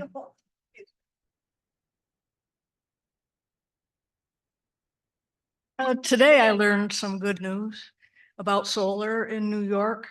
And I didn't know this. Oh, I'm Lori Ellis on Tracy Creek Road, sorry. I saw that a new law was passed in December, effective January, I think. And it called for NYSERDA to help communities decide where to put solar that makes sense. And I tried to track down this law after I read about it, had a little trouble, but I finally contacted the legislator who sponsored it, and she told me where it was. And it's a solar map that is available to communities to help find the right spot and identify the wrong spots. That's the first part of that law. Thank you. When the second part of that law is they have a new community education piece. So if we need their expertise, we can have it. It's free. And here's the website. If you want to see this map, I only looked at it briefly today. It's one of those layered things you got to spend some time with, but it's IED as in dog, r.nyserda.newyork.gov. So that should help us keep it away from homes, you would think, and forests, hopefully. Thank you. Thank you. And thank you for the information. I really appreciate it. Okay, so is anybody not spoken that wants to add a question or a comment? Yeah. Hi, Martin Kane, Foster Road in Vestal. Is there any way that the board can get some type of meeting within the next couple of weeks on the assessment issue? My office has taken dozens and dozens of phone calls, emails, and people have gone on my website within the letters dropped Friday as of yesterday on their assessments here in the town. And it's, Mark and Colleen are, they're up against it. I would not want their job for anything. And had mentioned, Vestal is a big draw. I checked the market today. I'm a real estate appraiser. 21 active properties in the town of Vestal. I have realtors that I know pick up people from California, Colorado, Florida, the Carolinas. They say two things. We want Vestal Hills, and we want African Road. Do not show us any other homes in the Triple Cities. Vestal's a draw. But the taxes guys, not saying anything bad about the assessor or Colleen. I've known him for 30 years. I've known Colleen for 30 years. Town of Vestal is starting to get stigmatized. A high tax town. I hear it all the time. I do appraisals at Union, JC, Kirkwood. I end my inspection with, you have a very nice home. Let's go over what you've done. I said, you should do really well. Their number one comment, I couldn't imagine what my taxes would be in Vestal. I just think maybe a forum or maybe a public gathering. I know it's May. You've got a lot of sporting events. You got a lot of stuff going on at the high school, maybe the library. Get together, give the public more information on what's going on. Last year was a 20-some% increase. This year was a 10. I agree with Ann. I'm happy with my assessment. I think he's $100,000 to $125,000 low. In my assessment, when I bought my home in 17 till before this letter has gone up almost $200,000. Yeah, it's a tough pill, but Vestal's a draw. people want to move to Vestal. So, and we've, you got great housing, great schools, great police, great road crew, great place to live. I think we just need to be more informative to the people that live here on what's really going on, where the money's going, why the assessments went up, why Vestal is such a draw. I mean, literally, moms are coming off the plane saying 2 schools, that's all we want to see. And we got 21 houses. So, I mean, that says it enough. Everyone wants to move to Vestal, guys. So Oh, no, absolutely. Thank any you. way we can Yeah. do a forum, Mhm. some type of public gathering to discuss this. Yeah, we actually were Just discussing educate. both an informational campaign online Yeah. and a possible public forum. We were Mhm. in those discussions when found this out. So yeah, we will certainly discuss on what we can do for going forward. Great. And there is a lot of another gentleman said the same thing, not understanding of assessments. Vestal is a wonderful place to live. That's why I live here. Schools are great. The officers are amazing. My neighbors are fantastic. Our residents are truly great people. And we have a lot of amenities as well. We have great services that the town offers. We have a great summer program. We have tons of things going on. So that are positive and great. And so, yeah, it will always be a desirable place. And I don't think that will change. I just think if Yeah. the public is more informed Yeah, on yeah. the letter, Mhm. why their assessment went up 10%. Mhm. Mr. Harrington said, different groups or different areas, locales. I'm on Foster Road. Some of my comparables were like on the other side of Tracy Creek Road and the end of Underwood Road. Thank God. Because there's 3 houses on Foster Road. One was 1.1 million. Like I Yeah. said, I'm very happy with my assessment. Doesn't sound great, but they're going up because values are going up. There's a limited supply. And there's people that don't live in New York State that are moving here for their jobs and they want Vestal. Plain and simple. No, And that's absolutely. coming from realtors I've talked to over the last couple of weeks. Yeah. Martin Kane, Kane. Mhm. Yes. Yep. Yeah. Thank you. Just, and you're welcome to, if you think differently, but, no matter what the assessment levels are, I believe homeowners will always get a good price for their home in Vestal when they go to sell it. So whether the assessments are at full value or not, does not make Vestal any less desirable because we have all these amenities. We have the great people, we have the great services, the great schools and the great police department. And so, the assessments per se, it's dealing, but that discussion, I believe, still needs to occur in where we go forward in placing those assessments. And I hear everybody who wants them at 100%. But I think that does deserve a discussion. And as you said, a public forum and a public discussion on the topic. So thank you very much. Sir? Don't need your microphone. I talk good enough to hear me. Thank you. When assessment Mhm. stuff like this, Mhm. you people don't think about us old people. We can't afford to go to nursing homes. We buy our house, we pay our cash for the house, we figure on dying there, we can't afford to go south, and you keep raising the taxes higher and higher and higher. It's gotta come to an end. There was one man, and you will all better know him. He said the buck stopped there. Well, thank you. Thank you. Okay. Sir, you haven't spoken yet? Oh, I'm sorry. Yeah, please forgive me. Greg Sarkisian, Mhm. a Vestal resident. Curious, I sent a email last week to the board and the supervisor asking when the 2023 financial statements will be put up on the website, and I haven't got any response. They were due to the state by the end of April, Mhm. and I just don't know why they're being held up. I guess the comptroller says it's in your hands. Why is it in your hands? I don't know. Yeah, I actually just met with Nick, our controller, right before, probably half an hour before, well, an hour or whatever, before, the meeting began tonight. So, we have the report completed. The main report, has notes included, which is not on the actual published report. Somehow there's no way that it shows up. So it will be published, hopefully tomorrow, Friday at the latest. It's going to be on the website. But we are also going to publish the notes because it pertains to the monies there, and that would be the full information. So we want to make sure that everything is fully there. So we're not holding anything back. It just simply, and Nick is going over the particulars with me so that I can understand everything that it shows. That's a 2023 and basically the report for 2023.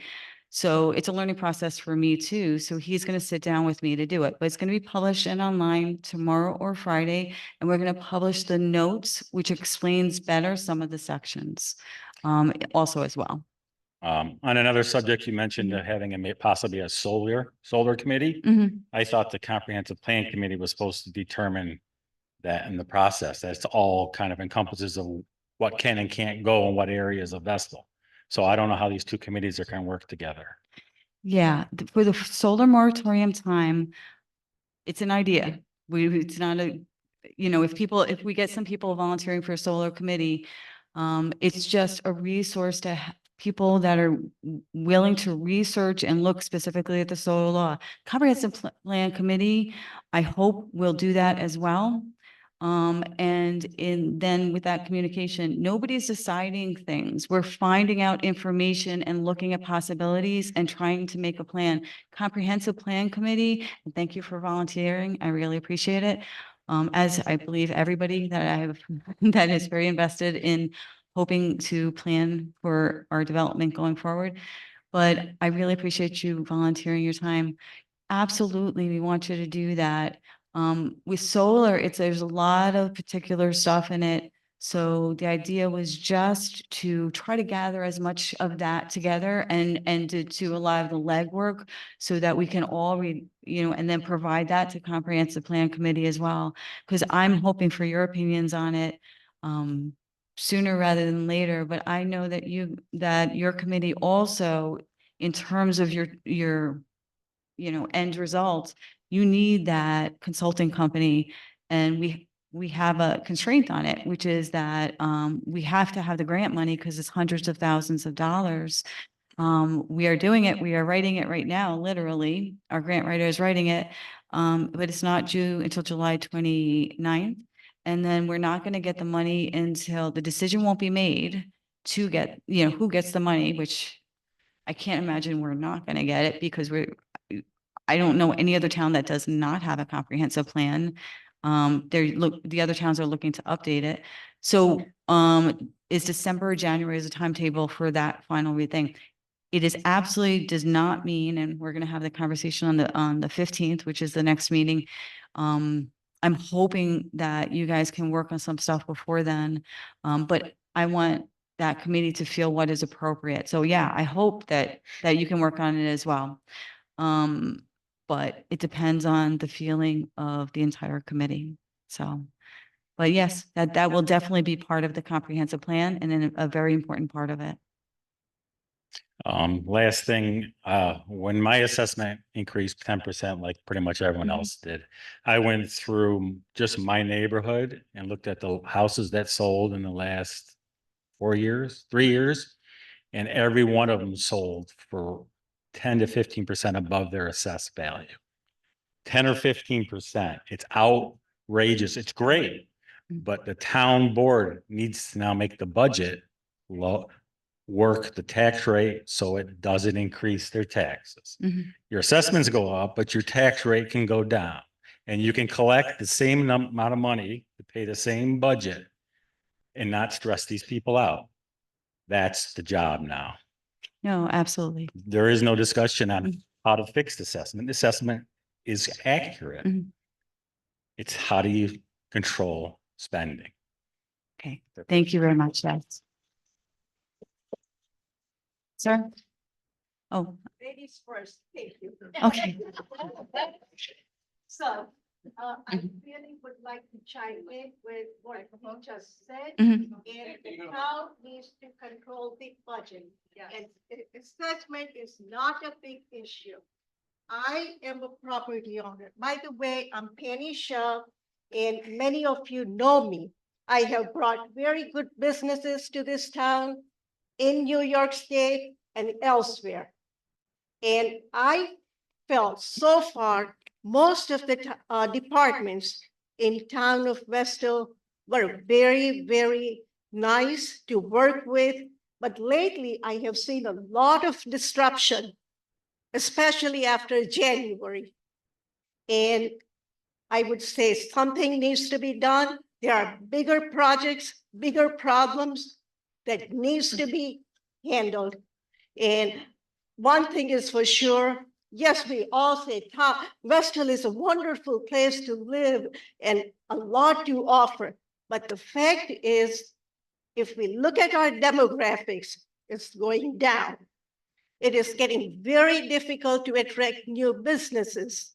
And what town needs to do now is bring in more businesses and be more friendly to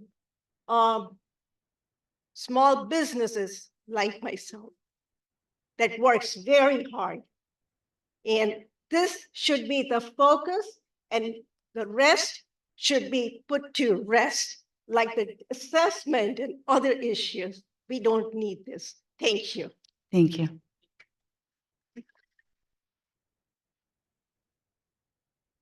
Okay. Mr. Sean?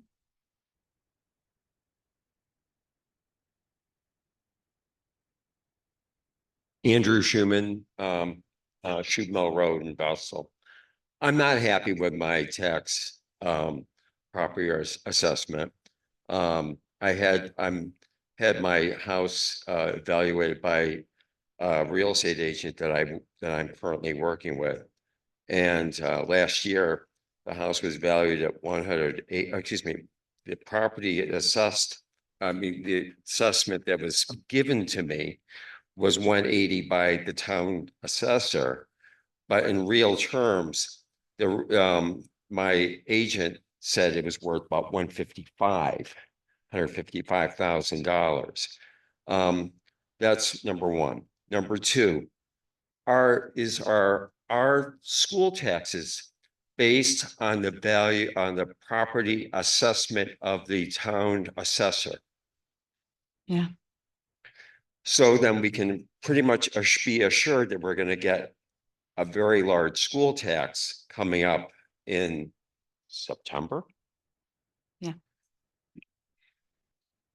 Would that be correct? Well, we have great schools, I understand. but the school and budget, of course, the there's school could be taxes a are very vote. high. There's could be a vote for school budget in the next few weeks. Mhm. So, and they're going to be out at the Vestal Middle School, saying, I need a raise for this, that, whatever. And if you're worried about your property taxes, remember your school taxes. That's also part of the money that we pay. Thank you. And mhm. Hi, Hi. Maria. Tim Rathbun. One question for you. Mhm. I kind of like to do my own moratorium. Can you disclose the name of the company that is proposing to do this farm? The solar farm? Does anybody know who they Oh, are? I mean, well, I'd like it's to actually check. public record. So, I believe it, is it on the website? What's the name of companies- the proposed solar farm that's going to come into the area? Is it? Yeah, there's 5 different projects, I believe, in the works. 3 really It is, fully will developed. we know at some point? I'd like to Yeah. check them out. Oh, Okay. But it's not, they haven't, let me talk into the microphone. Yeah, we ask everybody to talk into the microphone and then I don't, I'm sorry. Yeah. So what happens is they make an application through the code department. It goes to the planning board. The planning board reviews it and then it comes to the town board. So at this point in time, they're not coming through the planning board because we anticipate putting a moratorium in place. When they do again come through the planning board publishes their minutes, which will have the names of, Okay, good. So we will know. so it will be on the website eventually. All right. Okay, but right now there aren't any being considered. Okay. very good. Okay? And the other is more of a comment. I've lived in Vestal my whole life, graduated here. I'd like to die here. There's a gentleman that sits back there too, that started a business. What a blessing to the community. I don't know if anybody's ever driven by and seen the amount of business and volume that he does. My hat is off to any young man that is willing to take a chance in this economy and do a business. So whatever we can do to help him tax wise, I'm off for. I don't mind paying my fair share, but for someone like him that's taking a risk, I want to help them, support them. I hope we all feel the same on that. Thank you very much.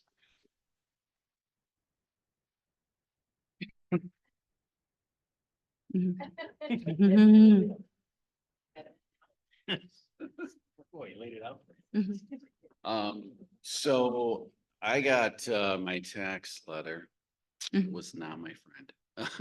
I get hit pretty hard. Closer, oh, Bill Stewart, business owner, live on Gardner Road. So I get hit pretty hard and it was frustrating to me. That being said, I read the comments that you had made online, and it said the Vestal Town Board met yesterday to discuss the issue and decided how to proceed, and such actions must have consequences. I don't know what those consequences are, because I don't think this board has the authority to tell the assessor what to do. So I'm not happy about my assessment. I got 90.5% raised and I'm frustrated. That being said, that's not your job. It's my job to go talk to Mark, which I did. And we agreed to disagree in some ways. But I'll tell you this, you guys are all elected, but at the end of the day, you're running a multi-million-dollar company with hundreds of employees and families. And when you pick apart employees and you come out publicly and chew them down and say they're not doing their job, you erode the fabric of this town. So you can't do that. It's the same with the state's Kittner and the head of human resources. And you can't do that. You can be a great board, but you'll never be great if you forget who lifts you up. And it's all these amazing employees around you. Listen, I'm not happy with my assessment. It sucks. And I disagree with him, but we parted ways shaking hands. But I don't want to see this guy's name hung through the mud. He has a crappy job. And he doesn't, you think he wants to raise everybody's, he's controlled by the state. He's in communication with multiple people. This isn't something he wakes up and says, hey, I think I'm going to raise everybody 10%. It just doesn't happen that way. But that being said, you guys don't have that control. You don't have that authority.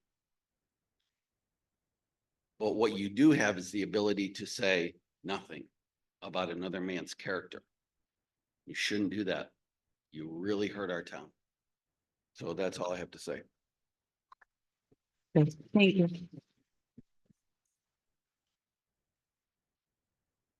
Okay. Anybody else with any questions or comments? Ms. Fitzgerald?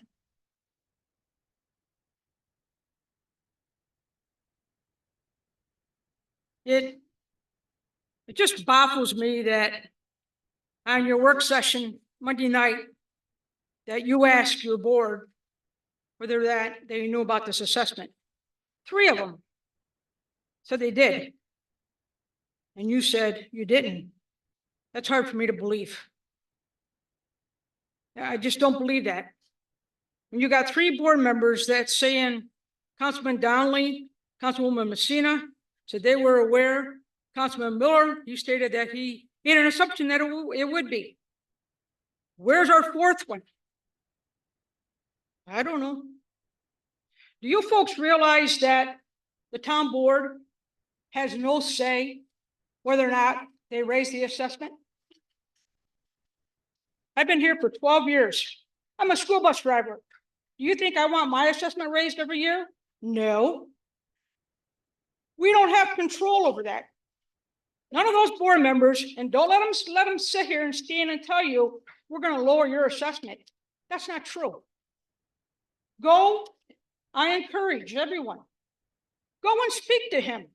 Go and speak to Mark and Colleen and let them explain to you how they figured it out. That's the only way that our town residents is going to find out.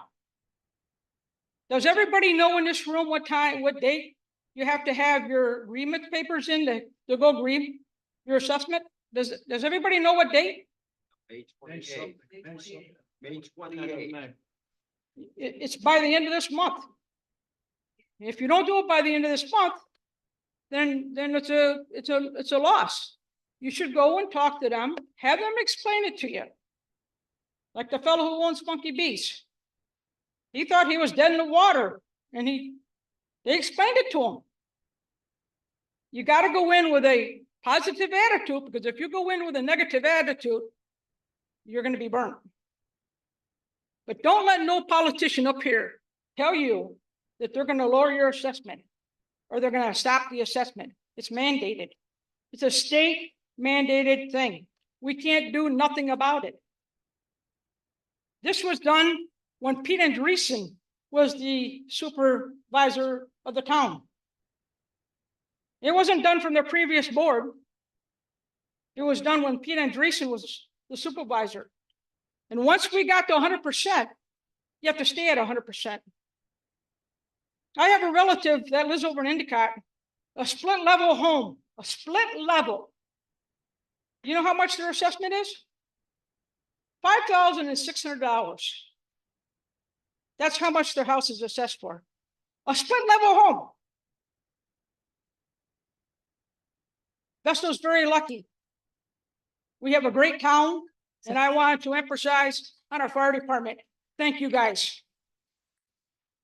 Okay. People in the town of Vestal don't realize how important these fellows are. They are very important to us, just like our EMS. We don't want to go to a paid fire company. We don't want to do that. But it's hard for me to believe that 4 members, 3 knew and 1 didn't. That's hard for me to believe.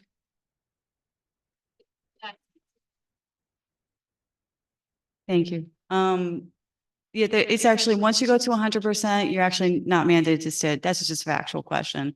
We can, and town boards do not interfere with the actual assessments making of the, numbers of the assessments. They're not allowed to. And factually, we cannot decrease them to a lower level in previous years. So we can't interfere in that way either. Whether or not there's a reassessment and a increase is a policy decision. And that is a concern. But I hear all the residents also in attendance that like their assessments at 100%. But there needs to be a discussion about whether that occurs or not. And that discussion still needs to be had. Because I hear them. I hear people who are happy to have it. And I want to hear that as well. So I hear people are frustrated. I want to hear people are happy to have it as also. But I think that discussion needs to be had, as was raised before. So I thank you for that idea. Okay, I think everybody has spoken, right? And yes. Hi, Gretchen Schlegel, Vestal resident. I just want to follow up with Patty's comment. It would be great to get one-on-one time with Mark and or Colleen, but they are very busy, as we all know. So this is why I would fully support a public forum where they can put the pieces of the puzzle together for all of us at the same time and be efficient for everyone. So that's what I would request. Thank you very much. Okay. Did anybody not speak before? Okay. Ms. Wall, one more time?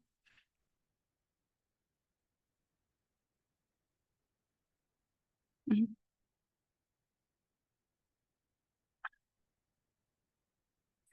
I was going to change the subject to solar, but I guess it's Monday and a lot of people say a lot of things. I guess I would like to say that basically I'm a capitalist, but basically a lot of this stuff has to do with changes in global business over a period of decades that basically has not been addressed, including China. Okay, And ma'am, please my stay at opinion local would be level. basically to institute a basic minimum income, replace Social Security. Don't use it as a political football. It's going to be bankrupt in 10 years anyway. Millennials are paying into it, not knowing it's going to Okay, be there. Ma'am, Combined Social Ma'am, Security, it needs to be something unemployment pertaining insurance, and to our public local assistance, policies cash here. benefits into a basic minimum income, which is there for Stop. application for citizens. Please stop.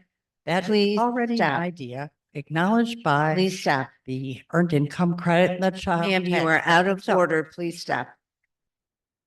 Change it. Yes, I'm talking to you. So- Please stop. You're out of order. This is a town meeting. We're Mhm. discussing town issues, not state, not national. If you don't have a comment that's regarding the town, Sorry, that has to do with taxation. stay on the town level or sit down, please. Well, I do also feel sorry for that old man who got dismissed, when he tried to say, Okay. cost is a valid question. So about solar. I'm not sure that solar farms are necessary. I think the supervisors, I guess some hesitation with regard to studying the issue is valid. There is in this area the idea of the invention of the lithium battery and such, and there are such things as the Tesla Powerwall and Generac, more or less allowing houses to operate off the grid, at least temporarily, if not totally, with solar panels on the roof without doing a solar farm. Replacing an infrastructure such as big oil, electric, or whatever is always more difficult when an infrastructure is already there. You put in the solar panels on the farm prematurely, you may end up doing it over.